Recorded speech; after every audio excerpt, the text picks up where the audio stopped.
Have you ever pondered the mysterious realm where objects move near the speed of light? This is a universe where the ordinary rules of physics warp and twist, giving way to the extraordinary principles of Einstein's special relativity.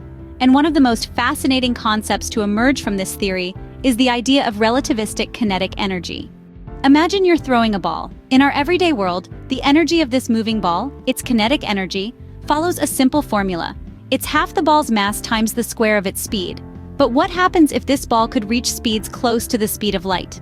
The simple formula no longer works. Here, we enter the realm of relativistic kinetic energy.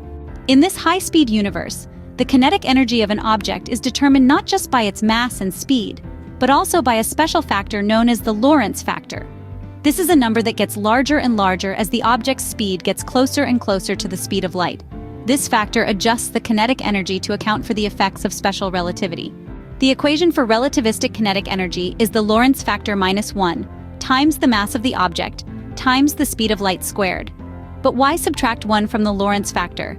Well, it's because this equation also includes the object's rest mass energy, which is the energy an object has just by virtue of its mass, even when it's not moving. At low speeds, the Lorentz factor is close to 1, so the relativistic kinetic energy formula approximates the classical one. But as speeds ramp up, the Lorentz factor increases, and so does the energy. This leads to a startling conclusion. It would take an infinite amount of energy to accelerate an object to the speed of light. This is why nothing with mass can ever reach or exceed this cosmic speed limit. So what have we learned?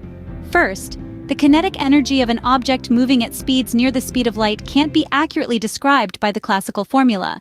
Instead, we need to use the relativistic kinetic energy formula, which includes the Lorentz factor.